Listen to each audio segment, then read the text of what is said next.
여러분들, 오늘은 우리 기출문제 79회 회차 해설 강의 드리겠습니다. 이 회차는 12% 정도의 합격률이었는데 생각보다 좀 어려운 논점이 많습니다. 함정도 좀 있고. 그래서 어떤 논점이 있는지 한번 살펴보죠. 자, 이론부터 먼저 보면은 이 재무상대표에 대한 설명으로 바르지 않는 것은 이렇게 돼 있잖아요, 그죠? 그러면 여기서 이제 읽어보면 이제 쭉 읽고 앉는 거를 할 때는 이렇게 뚜루룩 이렇게 풀다가 눈에 딱 걸리는 게 있으면 그죠? 체크하면 될 거 아니겠습니까? 빠르게 이렇게 쭉 이렇게 하다 보면 그래서 이게 딱 보면은 기업은 현금 기준 회계를 사용하여 재무제표를 작성한다 이렇게 쭉 하다 보면 논점이 딱 떠오르잖아요, 그죠? 그럼 이런 거는 이제 확실하게 틀에 따르면 알 수 있는 거잖아요. 해서 이거 아니다, 이죠. 나머지 거는 뭐예요? 읽어볼 필요도 없어요. 내가 완벽하게 다른 걸 읽으면 시간 간다 이 말이죠. 이건 내가 완벽하게 안다고 하면 바로 찍고 바로 넘어갑니다. 나머지는 그냥 일반적인 얘기니까 아주 구구절절 맞는 얘기니까 그렇게 보시면 돼요. 두 번째 보겠습니다. 자, 충당부채에 대한 얘기 좀 드려볼게요. 충당부채는 우리가 이제 미래의 지출이 불확실한 금액을 있죠. 우리가 지출은 될 건데 아직 불확실하잖아요. 그때 이제 충당부채를 쌓도록 하는 거죠. 그러면 이제 충당부채를 쌓아야 될 부분이 미래의 유출 가능성이 매우 높고 그 금액을 합리적으로 측정 가능한 금액만 잡잖아요. 가장 대표적인 거. 퇴직급여 충당부채 이런 거 잡는 거죠. 그러면 퇴직급여 충당부채라는 것은 뭐야? 기말에 측정을 해야 되잖아요. 그죠? 그게 뭐냐면 보세요. 기말 현재 최선의 추정치란 말로 표현합니다. 충당부채로 인식하는 금액은 기말 현재 최선의 추정치에 의해서 잡아야 된다 이 말이죠. 그 다음에 충당부채가 되기 위해서는 부채의 정의에 부합해야 돼요. 그러니까 부채의 정의가 바로 과거의 사건의 결과로 현재 부담하는 업무고, 그리고 제가 말씀드린 유출 가능성이 매우 높으면서 해당 금액을 신뢰성에 측정할 수 있을 때 충당부채를 잡는다는 거거든요. 맞고, 그 다음에 충당부채의 명목가액하고 현재 가치가 유의적이라면 현재 가치에서 평가한다. 모든 건 전부 다 현재 가치에 평가합니다. 그럼 결국은 2번이 잘못됐다 이 말이잖아요. 그죠? 그래서 충당부채를 쌓는 것 중에 보면 제가 기본 시간에 손실부담계약이라는 게 있거든요. 내가 이 계약 팔았을 때 손실을 부담할 걸로 계약하면 이 부분의 손실부담액만큼은 충당부채로 쌓아야 된다 이 말이잖아요. 그죠? 쌓아야 된다는 거고. 그 다음에 여기 있는 이제 우리 기준서에 보면 충당부채를 발생시킨 사건과 밀접한 우리 처분차액에 대해서는 충당부채를 설정하지 않도록 합니다.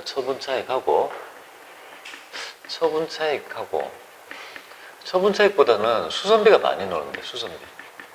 대수선비 이런 게 든다 해가지고 그 해당 자산에 수선비가 미래에 발생할 거다 해가지고 충당부채를 쌓지 않아요. 가장 대표적인 부분, 이건 안 쌓는다. 근데 보통은 대부분 이렇게 나와요. 이게 가장 대표적인 충당부채를 쌓는 거와 안 쌓는 거의 대표적인 거예요. 근데 지금은 요거를 내고 있어요. 기준서에. 기준서 변형에 따라 약간 디테일한 부분을 내고 있죠.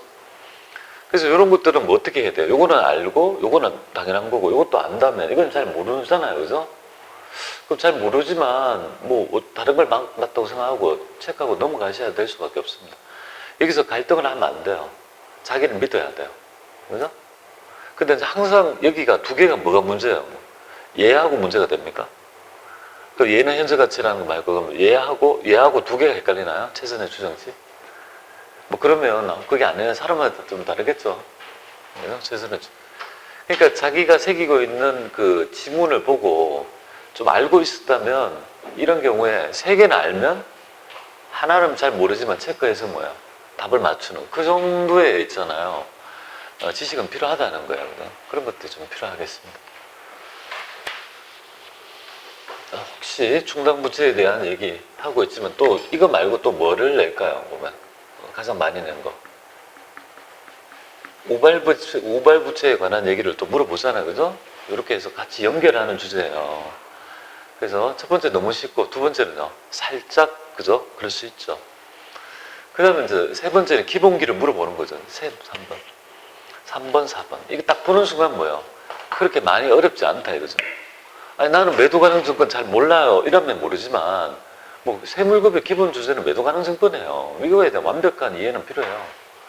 그럼 얘는 기말에 재고의 포함 여부를 물어보는 거 아니겠습니까? 그래서 이거는 뭐 기본적으로 우리 수익과 비용, 수익과 연동된 개념이죠. 한번 볼게요. 참고에 지금 있는 재고는 400만 원이래요. 근데 아래 사항이 고려되어 있지 않대요. 그러면 이런 것들을 고려한 후에 정확한 기말 재고는 얼마예요? 이걸 물어보는 거잖아요. 그럼 한번 보겠습니다. 목적지 인수 조건이래요. 목적지라는 거는 도착지예요, 도착지. 도착해야지 내 건데 지금 아직 도착했어요, 안 했어요? 도착 안 했으면 내 거 아니다 이 말이에요, 그죠? 만약에 이 개념이 선적진도 조건이라면 당연히 내 거다, 그죠? 선적했으니까 운송 중이지. 도착 안 했다, 그러니까 나의 재고 아니다. 고려하지 않으면 되겠습니다. 자, 위탁 판매로 수탁자한테 출고된 상품이 있어요. 그런데 현재 수탁 판매된 상품은 없대요. 그럼 없으면은 요거는 안 팔렸으니까 나의 재고다. 그 다음에 구매자한테 시송품이 있는데 5만 원 중에 구매자는 의사표시를 했다 이거죠. 그러면 10만 원은. 그렇습니다. 40만 원은 요거는 아직 안 팔린 나의 재고다. 할부 판매 상품은 뭐 인도 기준이니까 어떤 경우도 나의 재고 아니다. 그죠? 뒤에 뭐 볼 필요 없죠. 할부 상품은. 저당 상품 무조건 재고, 할부 판매 상품은 무조건 재고 아니다. 이렇게 보면 돼요. 그러면 결국은 70만 원을 더 고려해야 된다. 이 말이죠. 그러면 470이 정답이 되게 아니겠습니까? 자, 이까지 정도는 할 수 있어야 될 거 아니겠습니까? 그 다음에 갈림길이 어디냐면 바로 여기, 그죠? 갈림길이 여기서 나타나죠. 두고 말했던 거. 간편하게 한번 보죠. 처분 손익을 물어봐요. 처분 손익 물어보면 우리는 취득원가 떠올리면 되겠습니다. 도대체 얼마 주고 샀냐 이거잖아요. 120만 원에 취득했다 이거네요. 그런데 여기에서 70%를 90만 원에 팔았다 이 말이잖아요. 그럼 요거의 70%는 얼마냐 이거죠. 장부가액은. 여기 취득원가잖아요. 84만 원 되겠습니까? 나왔죠? 네, 취득원가 구했고 처분대가 비교하면 60만 원 더 받았네요. 맞잖아요. 60만 원 이익이지 뭐. 6만 원 맞아. 6만 원 이익. 그죠? 84만 원. 간명하게 그죠? 여기서부터가 가능해요. 요거를 한 5분에 걸쳐 맞추는 분도 있어요. 막 회계처리 다 해가지고 좀 대표적인 뭡니까? 곤란해요. 그렇게 하면 곤란해요. 맞지만 상처뿐인 영광이 떨어져요. 그러니까 우리가 항상 이 계산 문제는 늪이에요. 그러니까 내가 조금만 더 하면 할 것 같거든요. 계속 1분 이렇게 되면 그걸 못 어떻게 넓혀보내면 시간이 안 맞아요. 그래서 좀 연습이 돼야 될 것 같아요.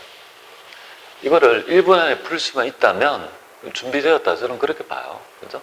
이렇게 딱 해서 간명하고 마지막 문제를 보는 거예요. 이게 별로 어렵지 않네요. 그러면 여러분 어떤 느낌이에요? 재무회계 딱 보는 순간 할만한데?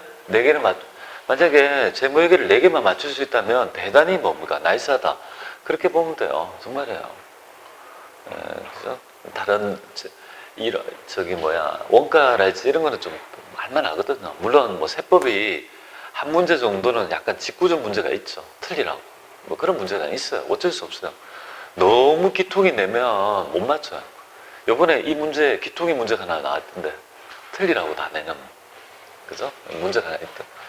기타 포괄 손익 무계획은 요거 아닌 거 찾으면 되잖아요. 그죠? 라하고 바는 아니잖아요. 요거는 자본 잉여금이고 요거는 자본 잉여금이고 자본 조정이잖아요. 그죠? 그러면 라하고 라바를 없애버리면 그럼 이거밖에 없네? 그죠? 객관식에 뭡니까? 경우의 수를 지우고 나머지 거를 이렇게 해도 돼요. 4가지가 있죠. 매도 가능성분 평가 손실, 재평가 잉여금, 그 다음에 고고백의 파트인데 회사 환산 손익이 있고요. 파생상품 평가 손익이 있어요. 여러분 파트는 안 해요. 그런데 이런 4가지는 뭐예요? 요거 2개 빼고 나머지는 전부 다 기타 포괄 손익 노경이다. 충분히 맞출 수 있는 문제가 되겠습니다. 자, 그 다음에 이제 원가를 가잖아요. 원가를 딱 봤을 때 견적을 딱 보세요. 요거 단계 배분법이구나. 그 다음에 여기 x부터 배분되는 거구나. 그러면 여기 3번, 2번 해가지고, 그죠? 이렇게 내가 연습이 돼야 되겠고. 요거? 이거 과대배부잖아요, 여러분들. 과대배부라는 건 마이너스에 플러스예요. 마이너스 좋아요. 그러면 조정 후의 결과물도 마이너스가 된다는 거잖아요. 그쵸? 배부 차이를 조정하면 불리한 차이, 과소배부는 다 더해지고 플러스가 될 것이고 얘는 마이너스가 될 거 아니에요. 그럼 지금 기말 제공품이 지금 700이잖아요.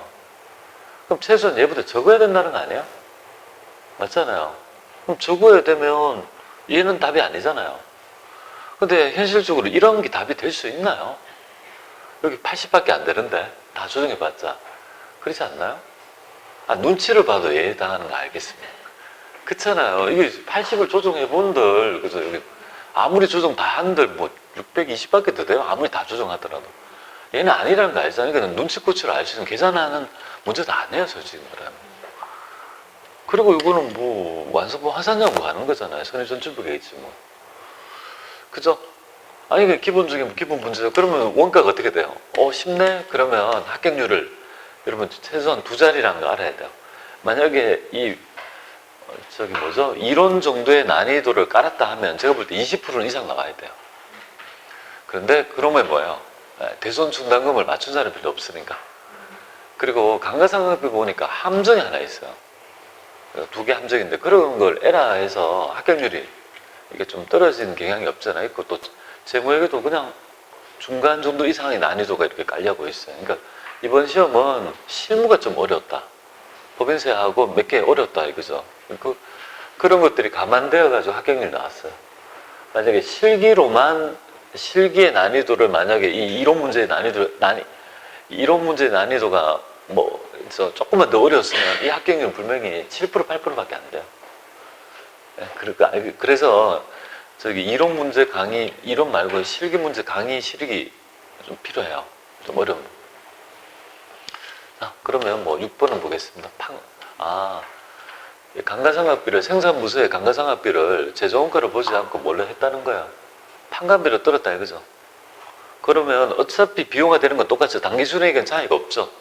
판관비로 떨든 제조원가로 봐서 매출원가로 떨든 그래서 차이는 없다 이렇게 보시면 돼요. 대신에 제조원가로 매출원가로 줄였기 때문에 매출 총이익이 지금 뚱뚱해져 있죠. 과대계상되어 있다 이거잖아요. 그죠? 판관비는 과대, 매출 총이익도 뭡니까? 과대되어 있죠. 그죠? 왜냐면 매출원가로 관계 없으니까. 그러니까 매출 총이익이 과대되어 있다가 지금 정확한 지금 현재 상태지 않습니까? 옳은 거 찾아봐라 이렇게 돼 있어. 그죠? 매출 총이익 증가한다. 이거잖아요. 그죠? 직관적으로 충분히 알 수 있는 문제라고 봐요. 4번 되겠습니다. 그러면 얘를 하는 거? 하는 거 뭐 어려운 건 아니잖아요. 조금 이런 거 딱 보면 이거 얘 기출 문제예요. 세무 2급인가 1급에 토시 하나 안 바뀌고 똑같아요. 기출 문제. 아래인가 세무 2급 기출 문제 강의 저녁반에 이제 하고 있는데 한 번 한 적이 있거든요. 그때 봤던 문제도 갑자기 그래서 숫자도 안 틀려. 똑같아.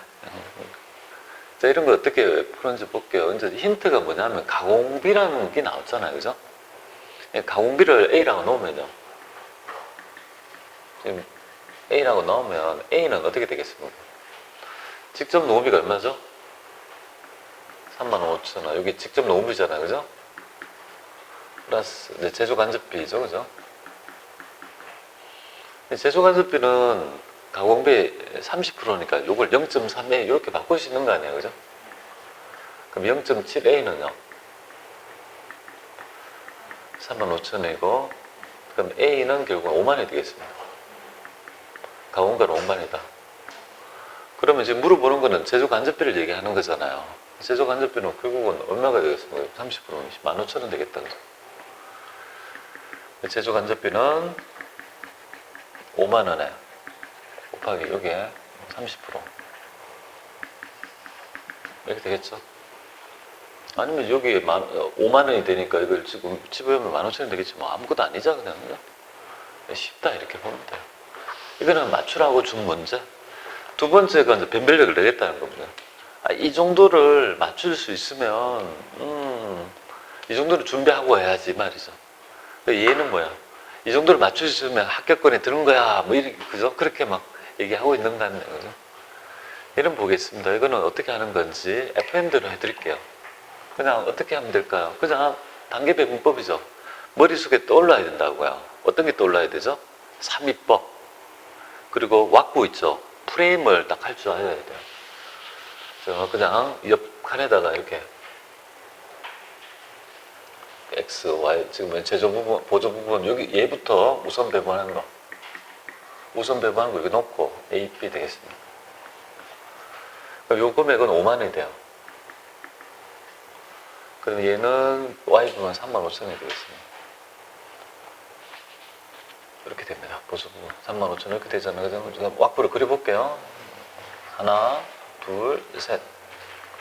이렇게 받아가지고 뭡니까? 이렇게. 분수를 잘 모르겠다고요? 이게 비율을 잘 모르겠다고요? 그럼 이렇게 하면 돼요. 여기 보조 부분이니까 빼고 4번, 2번. 되겠습니까? 그죠? 그럼 그 비율을 그대로 주르륵 배분하는 거예요. 그럼 얘는 24분의 10이니까 10이고 24분의 6 24분의 6 이렇게 되겠다. 그죠? 요거는 2분의 1 약분할게요. 2분의 1, 2분의 1 이렇게 되겠습니다. 그럼 얘는 50%란 말이잖아요. 배분해 볼게요. 50%니까 25,000원 이렇게 되겠습니다. 요거는 12,500원. 이것도 12,500원. 이렇게 되겠죠. 요거는 이렇게 5만 원 이렇게 배분했어요. 그 다음에 X, Y 부분은 얘인데 배분받은 것까지 포함해서 6만 원이 되잖아요. 6만 원 이렇게 배분한다고 봤는데 3만 원. 3만 원 이렇게 되는 거잖아요. 자, 그리고 이제 문제를 읽어보든지 아니면 많이 연습하면 제시하는 답을 보고 그 부분에 대한 비율만 딱딱 구해도 돼요. 힘들면 이렇게 해도 돼요. 그리고 문제를 잘 읽어볼게요. 지금은 제조 부분 A에 보조 부분의 원가가 배분된 금액은 얼마냐? A에 뭐 배분된 거 이거 얼마죠? 이거 두 개? 42,500원이잖아요. 그죠? 그러니까 정답은 1번이 되겠다. 그죠? 이걸 덤벙대고 빨리 한다 해서 빨리 풀리는 게 아니잖아요. 차분하게, 그죠? 프레임을 넣고, 차분하게 풀어보시면 됩니다. 저렇게. 3위법, 그죠? 어떠한 경우라도 그렇게 풀면 돼요. 연습을 안 해서 그렇지. 자, 얘는 우리가 보시면, 아까 전에 말씀드렸듯이 우리는 결론을 알아야 되죠.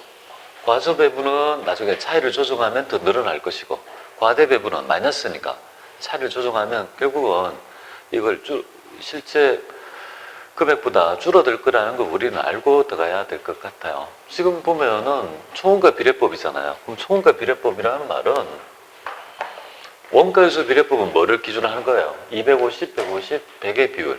알겠죠? 근데 초원가 비례법은요, 요거 할게. 원가요소 비례법은 250, 150, 100의 비율. 초원가는요, 700, 400, 500의 비율. 그죠? 그걸 알아야 됩니다. 요걸 기준으로 하는 거예요. 그럼 얘는 지금 보면 답하면 9니까 16분의 7의 비율이다 이 말이잖아요. 그럼 16분의 뭐 4의 비율이고 16분의 5의 비율일 거예요. 그래? 그러면 이걸 숫자를 딱 떨어지게 하면 좋은데 만약에 7 나누기 16을 하면 43.75%네요. 그러니까 얘는 이제 43.5인가 75%다 이거잖아요. 그죠? 요만큼이 마이너스 될 거라는 거 알잖아요. 그죠? 그럼 여기 간편법으로 좀 해볼까요? 그럼 기준의 금액은 이게 다음 자료를 바탕으로 기말 제공품 가액은 얼마냐? 그러면 지금 현재 지금 수정하기 전에 조정하기 전의 금액은 조정 전은 얼마냐면 기말 제공품이 얼마냐면 700만 원이었어요. 근데 여기서 결국은 우리가 과대 배분은 어떻게 됩니까? 과대 배분을 차이를 조정하면 결국은 차감이 되는 거죠. 마이너스가 되는 거잖아요. 그죠? 그럼 여기 지금 하려고 하는 거 80 곱하기 여기 43.75%만큼은 마이너스 된다는 거잖아요. 그러면 조정 후의 금액은 얼마나 이거잖아요. X 이거잖아. 그런 걸 의미하는 거 아닙니까? 비율적으로 빼야 되니까, 그죠? 이만큼. 그럼 이 금액은 얼마가 되냐면 35만 원? 이렇게 되나요? 그럼 이걸 빼게 되면 뭐 660 이렇게 되겠죠? 정답은 3번이 되겠습니다. 아니면 힘들면 이렇게 하면 되잖아요. 만약에 이걸 이해 못 하시는 분은 지금 제조간접비세가 이쪽에 있잖아요. 그죠? 회계 처리해서 FM대로 해드린다면 80만 이렇게 될 것이고, 기말의 제공품, 제품 매출원가 이렇게, 그죠? 총원가로 지금 이렇게 세 개에서 비율을 조정하겠다는 거 아니에요. 그죠? 그럼 요 금액이 그건 43.75%다 이 말이잖아요. 요 금액 중에서 얼마가 배분되냐면 35만 원 맞고 이렇게 나간다 이 말이잖아요. 기존에 700이니까 이만큼 빼야 되니까 650이 된다 이 말이잖아요. 665만 아시겠죠? 이거 간편하게 하면 이렇게 되는 거죠. 요 위 부분이 논리를 정확히 하면 그냥 간편하게 할 수 있잖아요. 그죠? 근데 세무사의 답은 이렇게 나와 있어요. 이렇게. 답을 보면. 요런 있잖아요. 중간에 이런 것들이 생략되어 있으니까 좀 힘들 수 있으니까 이렇게 많이 익히고 그 답을 이해하시면 좋을 것 같아요. 이것도 원리를 알면 되게 쉬운 거잖아요. 그죠? 원리를 알면 굉장히 쉬운 모형이 될 것 같습니다. 자, 그 다음에 이거 10번 문제 볼게요. 가공원가의 완성품 환산량을 구해보세요. 이런 문제입니다. 완성품 환산량.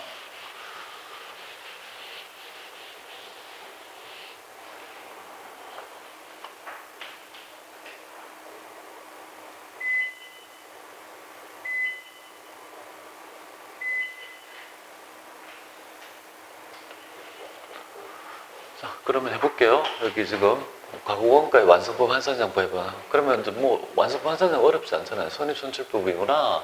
그죠? 그러면 모형을 이렇게 간명하게 세 개로 펼치면 될 것 같아요. 그래서